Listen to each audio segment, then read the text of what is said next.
Affairs, and I would like to welcome you to the FPA Research Excellence Award Symposium.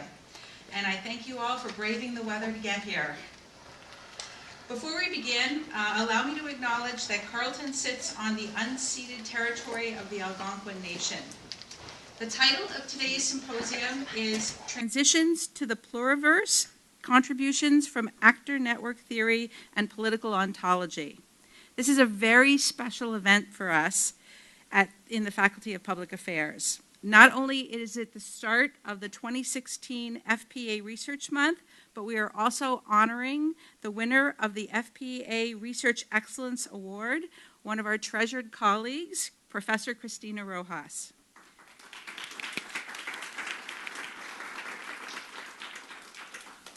Professor Rojas is the director of the Institute of Political Economy and is cross-appointed to the Department of Political Science and the Norman Patterson School of International Affairs. Her research is on the growing influence and power of South American indigenous organizations, particularly in Bolivia, where she has spent considerable time with indigenous women's groups. She recently said, "When I am in an indigenous community, it's enlightening. I wish other people could accept that there are other life worlds.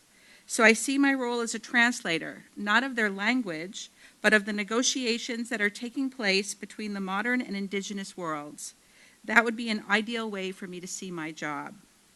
As winner of the FPA Research Excellence Award, Professor Cristina Rojas has brought together a number of international scholars for today's discussion.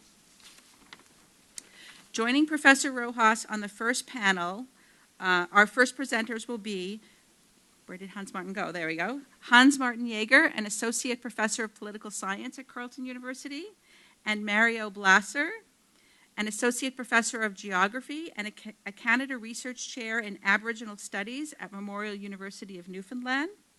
The panel will be chaired by Rhiannon Mahone, the CIGI Chair in Comparative and Social Policy at the Basile School of International Affairs at Wilfrid Laurier University, and a past treasured colleague of ours. Thank you all for joining us today, and with that, I will pass it over to Professor Mahone.